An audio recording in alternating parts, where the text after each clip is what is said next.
For early access plus exclusive content, facilitated discussions, live one-on-one Q&As, and more, become a patron at patreon.com/BrucePointset.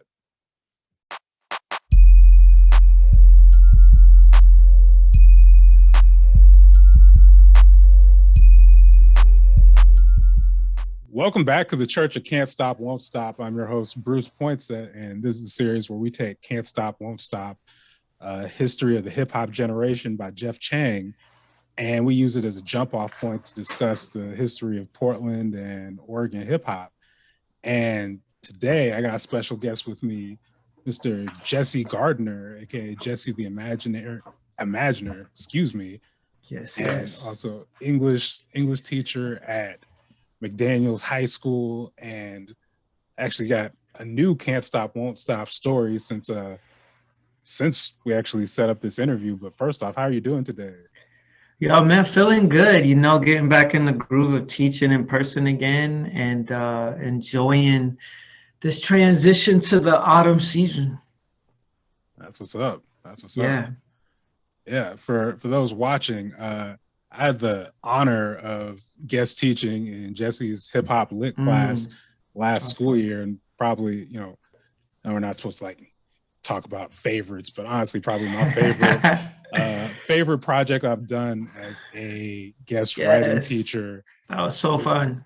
Yeah, we for the final for that class, we had students interview different people within the Portland hip hop community and do this profile, which then put into this magazine form, which was really cool. And actually did an interview with another person for this series, a fellow teacher, Jackie Dixon, where I read a little bit of the student's profile to her, talking about, basically describing her as a quote whole superwoman. It was just kind of cool. It was so cool getting Shout out to Zamzam who wrote that. Yeah. Yes.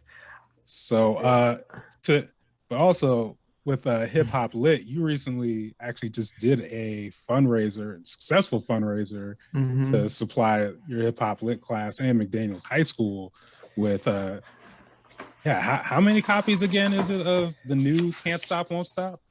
We got 70 of and then Jeff Chang hit me up on an email and donated an additional 10. So 80 going into at our library. So I'll use it for my class, and it's available for actually the whole district to check out too. That is awesome. And can you just talk about, obviously the whole interview is based around this book. So, obviously there's some reverence for it, but can you just talk about why it was so important to, get copies for the school, for the class? Yeah, definitely. Before I hop into that, man, shout out to you for having me on this program. Feel honored to be here. And going back to, man, you coming into our hip hop lit class when it was online distance learning, I learned so much from you, Bruce, and the journalism process and interviews, writing profiles. So very much grateful for the work you do. So before I got these copies, I would kind of make copies out of this for original Can't Stop, Won't Stop for my class, like the intro by Kool Herc, and then pulling stuff out from what Jeff wrote in there. And then when I saw the young adult version came out, they got a few copies in the library, and I was just waiting for a chance to get a class set. And I think it's just important for students to get the foundation of this history. I mean, this is the music genre and the culture so many of our students are fluent in already. And they have their own expertise in the music and the stories that they know and are exposed to. So to get the foundation to kind of complete the puzzle piece of where this music comes from, what cultural stories and icons and movements that they are a part of by participating and consuming this music. It's super important. Yeah. And I think it's just like you said, in addition to the music, the culture, and just I think Jeff Chang just does a great job of contextualizing it all in terms of like the economics of the time, the politics of the time, which brings me to the chapter we're talking about today, 1982, Rapture and Reagan's America. And yeah, you know, Reaganomics, trickle down economics, all that is kind of, in many ways, is probably defined for better, really for worse. In a lot of cases are, you know, America up to this day. But, you know, this chapter really, I feel like it juxtaposes, well, I think really, especially with like two songs it talks about in like Planet Rock and The Message, kind of like both like the wonder and the, that's what I'm looking for, the wonder and just the potential of all hip hop had. And then, you know, with The Message, kind of like this really stark, you know, the reality and the, remember there was a passage in there talking about, you know, after the party, waking up to like the Reagan mornings and, you know, a little cold like that. Sobering. Yeah. But I wanted to start with just like the, that spiritual aspect, and wanted to share a quote from page 172 that reads, it's about Planet Rock. It says, the stripped down results somehow perfectly captured Bambaata's mystery. Planet Rock's polycultural pastiche, framed by swooping synthesized orchestral stabs, suck the listener into another world, where dramatic melodies drifted across a barren landscape, where the nights are hot, where nature's children dance inside a trance, where everyone could rock it, don't stop it. Not only did it sound unlike anything that had ever come out of the Bronx, it sounded unlike anything else anywhere. Planet Rock was hip hop's universal invitation, a hypnotic vision of one world under a groove, beyond race, poverty, sociology, and geography. The soul sonic force shouted, no work or play, our world is free. Be what you be, just be. And, you know, that really got me kind of going back to that final project, you know, because I was, a couple of your students actually interviewed you. And, you know, one of the things that really caught my eye from those profiles was just like, you know, the connection really just to spirituality that hip hop has with you. And, you know, you were even talk about you being in a, you know, working with a youth group through using hip hop in like an evangelical church, and then kind of moving along from the church, but keeping just like hip hop as like that, you know, that spiritual force within you. But yeah, can you just talk about what hip hop is meant to you, you know, growing up in, I had to look it up again, like Zigzag, Oregon. It's like, where is Zigzag? Like Clackamas, kind of, right? No doubt. Yep. Deep in the 503 where the trees breathe.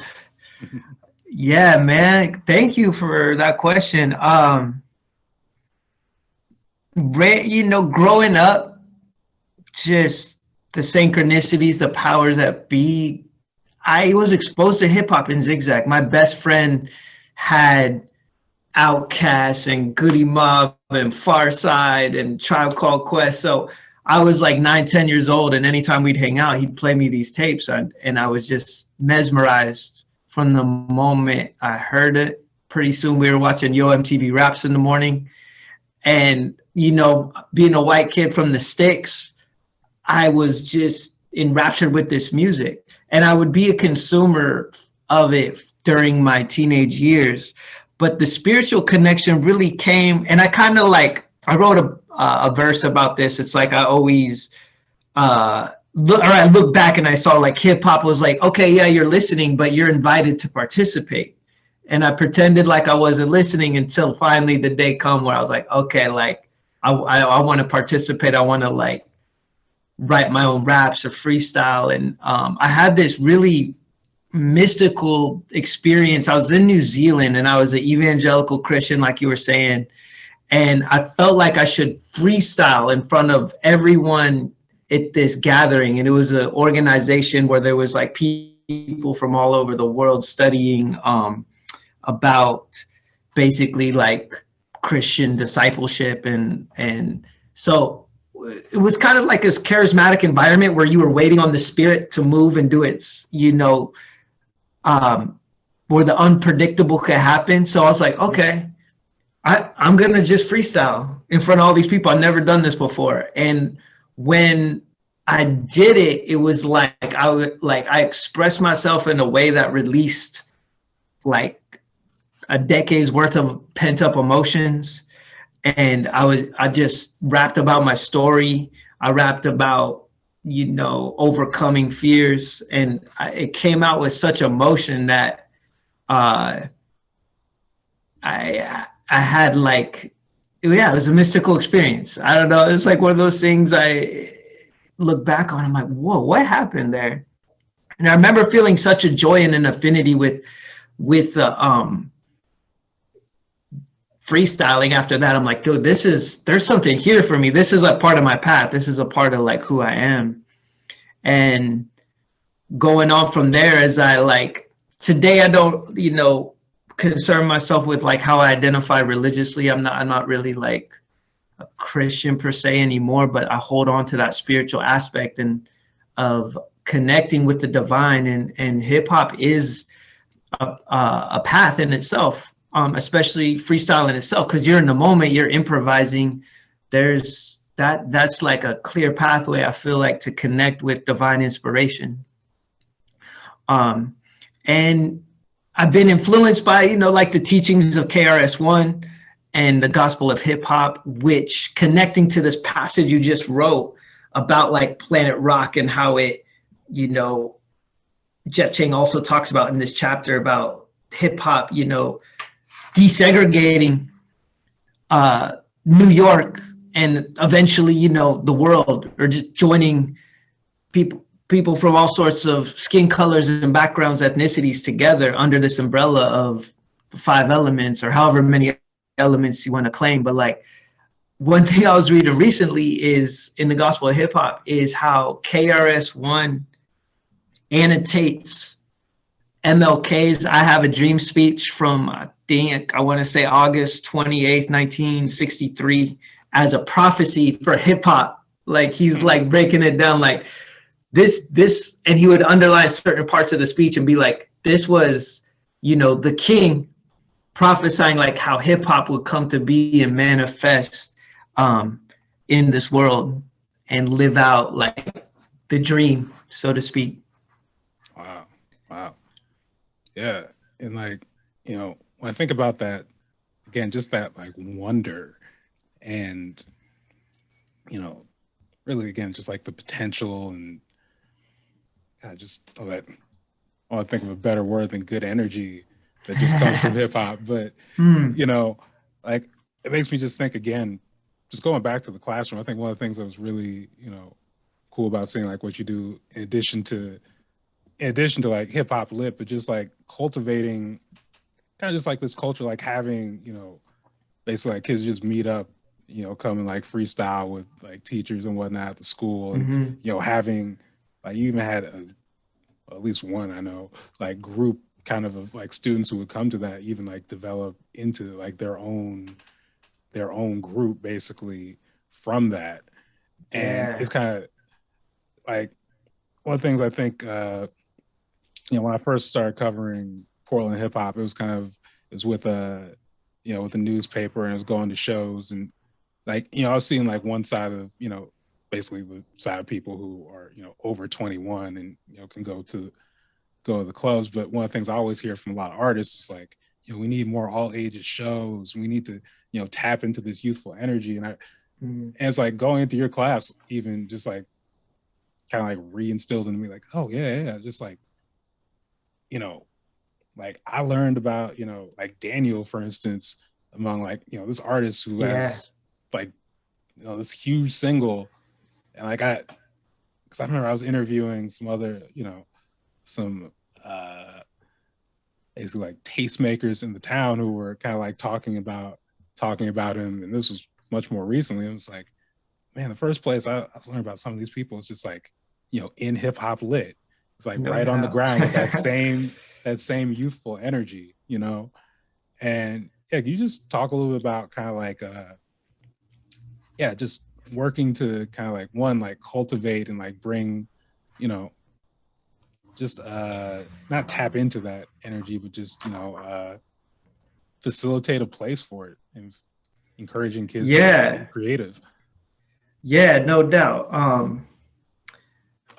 bring a little quote in from the book to like kick off this response here. But on page 168, it said, and Crazy Legs, a true believer in the power of hip hop, saw what many others saw, a bit of magic happening.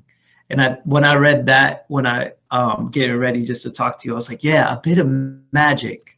That's what I'm looking for in the classroom when I create, when I got into creating the hip hop lit class. That's what I'm looking for when we do Freestyle Fridays.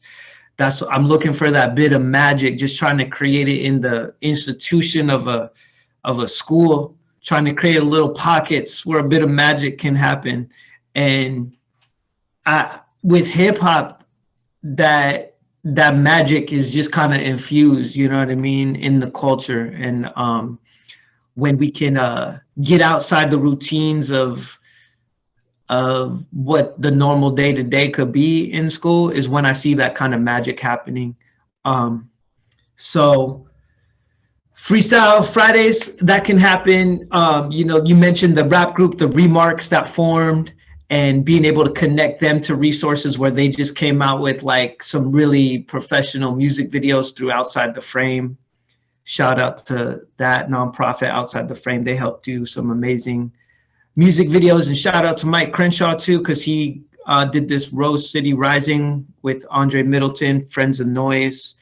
Shout out to him and that organization, because they're putting on for the youth to have all ages shows more and more in the town. So I agree with you with like, yeah, that magic. I mean, hip hop was started by, Black and brown teenagers in the inner city. And so that's where I feel like that magic kind of stem from, is that fiery energy to make something out of nothing, or to make something dope with the resources that you have.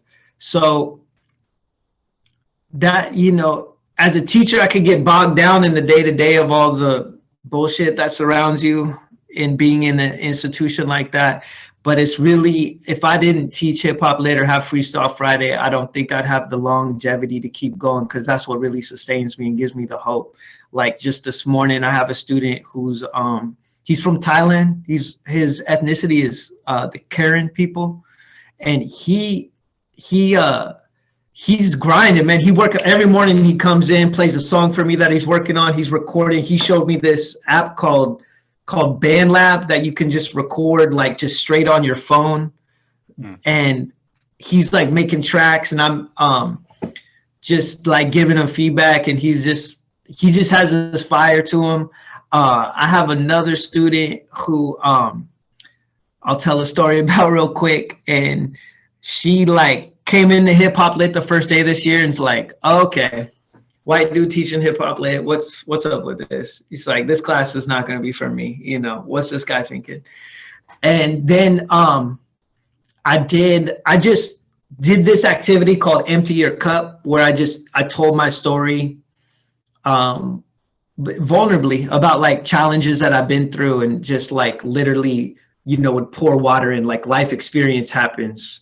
And then my cup would be filled to the brim. And when you're filled to the brim, you either blow up or you break down. So here's how I emptied my cup. I wrote bars. I freestyled. I wrote poetry. I journaled. I like listened to beats. You know what I mean? So I was just sharing how hip hop had literally been a healing art form for me over the course of my life. And after I shared that, she's like, can I talk to you in the hall? I'm like, for sure. And she's like, I judged you.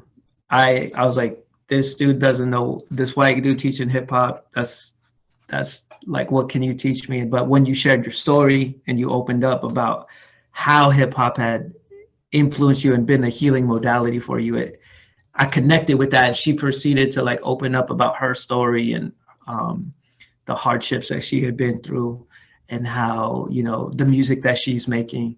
And so those two students I mentioned, I'm not like, we're I've taken them to My Voice Music Studio a couple times so far this year. And shout out to My Voice Music and the good people over there, because they're a free studio for McDaniel students that I can just bring in. They can get like professional quality recordings over there. So yeah, that's just a little bit of magic, trying to get that going. Yeah, no, that's an awesome story. And it also kind of gets to this point, like you said, about trying to figure out how to navigate and, get through just all the institutional just, stuff while and trying to staying quote unquote authentic through it.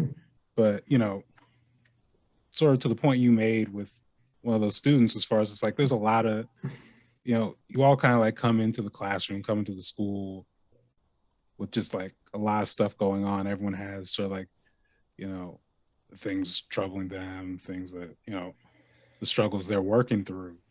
And I think that kind of gets to the other part of this chapter, which is wrestling with like a lot of the contradictions. Because even, even with something like hip hop lit, where, you're like, there's the culture and then there's trying to bring it into, a school district, try to make that work. Yeah.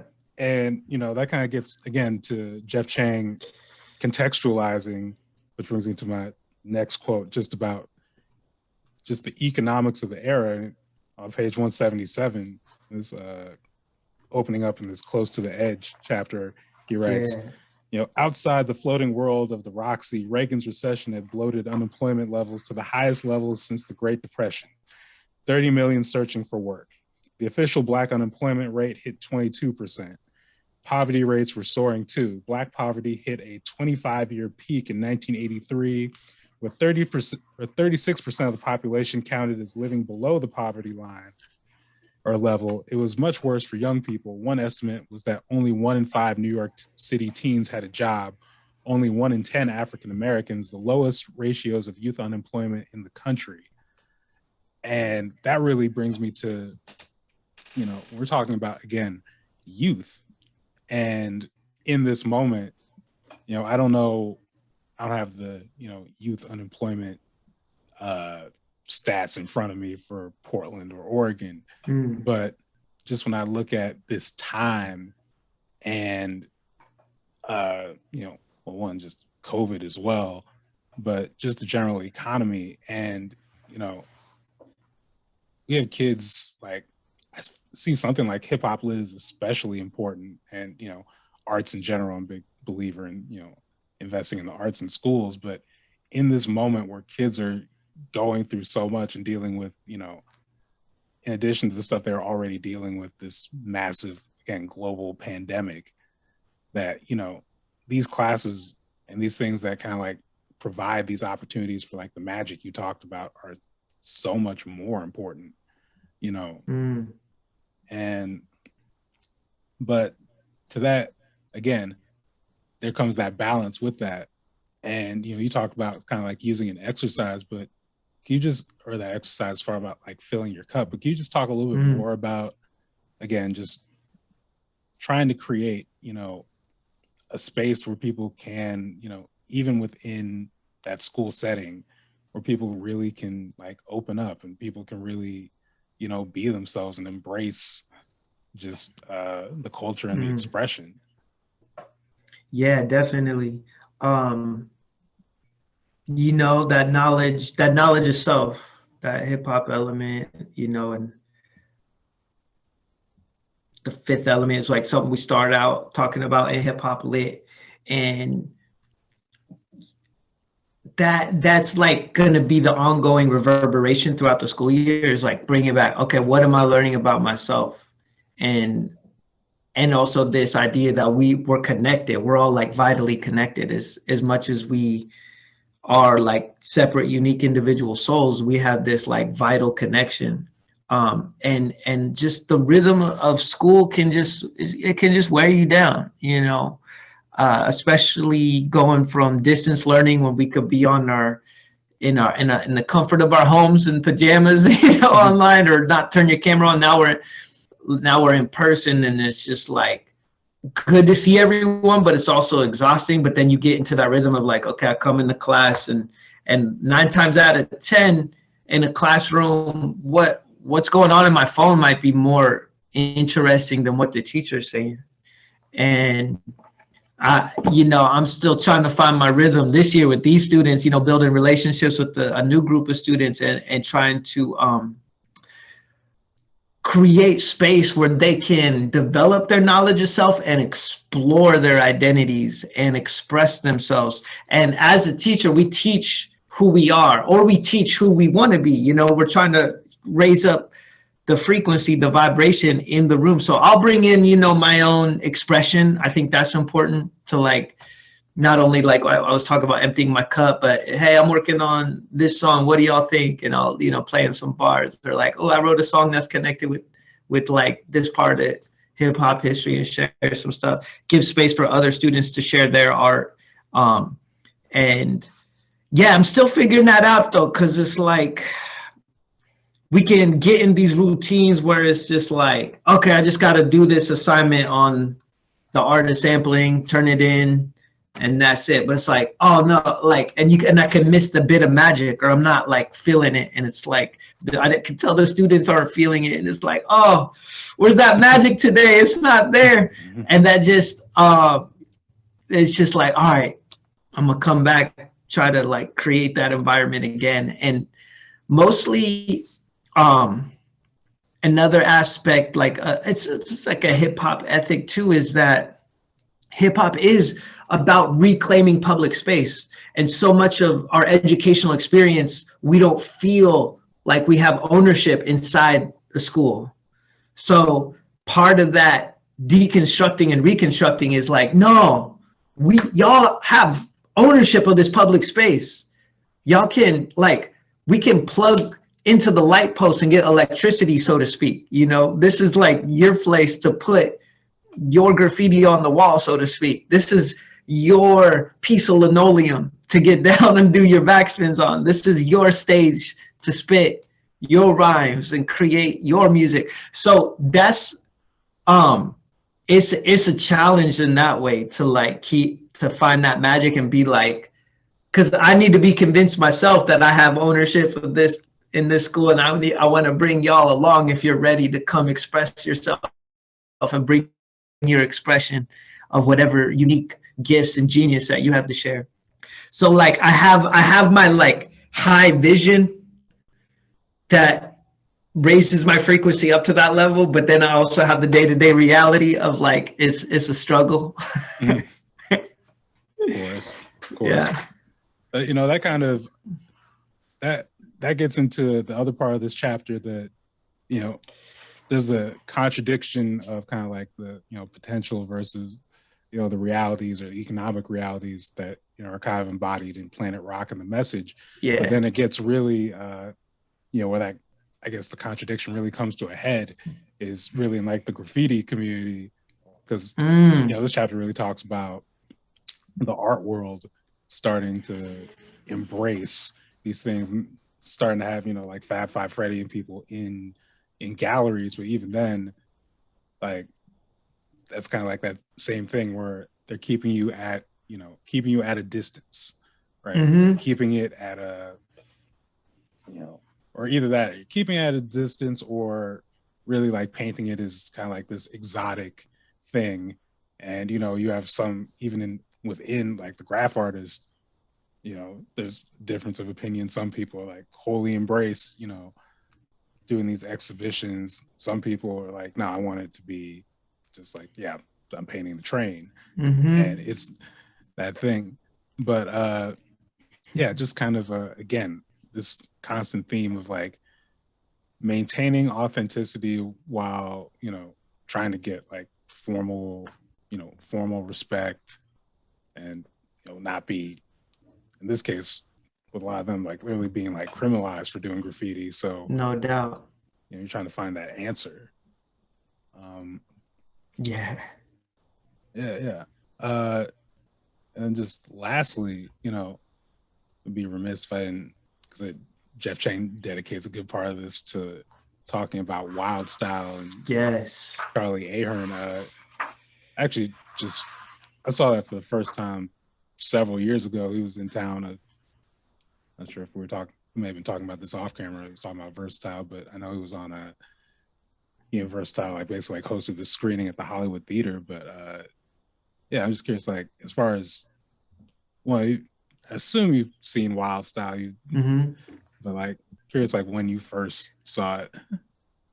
Yeah, like Wild Style. I think I saw it really, like I saw Beat Street, and I got Cardboard out right away. But like Wild Style, I didn't see until I just rewatched it recently because I'm about to show it to my class. But I would see like clips here and there of like all the battles. So I felt like I didn't see it in its like entirety until like somewhere in my 20s, my mid 20s. But then just rewatching it recently, and then also like talking to a couple of my former students who are getting heavy into graffiti and who are like, we're part of like the group that used to be their graduates, and just hearing their stories too. I mean, it's definitely the element of hip hop that is the most risky as far as like, the criminality of it and whatnot. But I love that tension in there because I think the tension goes across the whole spectrum of hip hop culture, any like alternative culture that's outside the mainstream, is what is selling out, like what is it mean to be authentic, to keep it real, real recognizes real. And this is I love that scene in the Wild Style where he's just like, nah, man, you got to come to the yard, you're coming to the yard tonight. You're in the gallery now, but it's like, you're the OG and you're the one who taught me, who was Fab Five Freddy's character, FaZe or something, FaZe, I think. Yeah, I think so. Yeah, so it's like, I see that in the young people too. It's like they'll like see a Drake, and they'll be like, oh, this is what it means this is what my target is, or what I'm aspiring to, is getting the bag, this is what it means to be, this is what hip hop is, and I'm like, yes, that's one slice, but then it's like, I think that's another reason to get into the Can't Stop, Won't Stop, is to see it's a whole culture that you're a part of. And like you have this lineage you're a part of, and there's like, there's like kind of like codes of conduct to it, or you get to decide like how you want to like represent yourself, but there's definitely, you get to you can be influenced by more than just what you see in the mainstream, is like is what I feel like is part of my delight as an educator, is to expose young people to the whole vast world of what hip hop is. And I get that in exchange. I get exposed to a whole vast world of artists that I never heard of. And so that's one of the joys of teaching hip hop lit. Yeah, that's beautiful. Yeah, Jesse, thank you again for taking the time, joining the church. You Can't Stop, Won't Stop. And yeah, keep up the great work, man. And I just love, again, likewise, man, to inspire the students and all that. It's just, it's vital right now. So yeah. Yes, likewise, man. I love how you name it the Church of Can't Stop, Won't Stop. Just connect to the sacredness of what drives us to do what we do, and find that bit of magic, and it's just not going to stop. So we're just along for the ride. Exactly.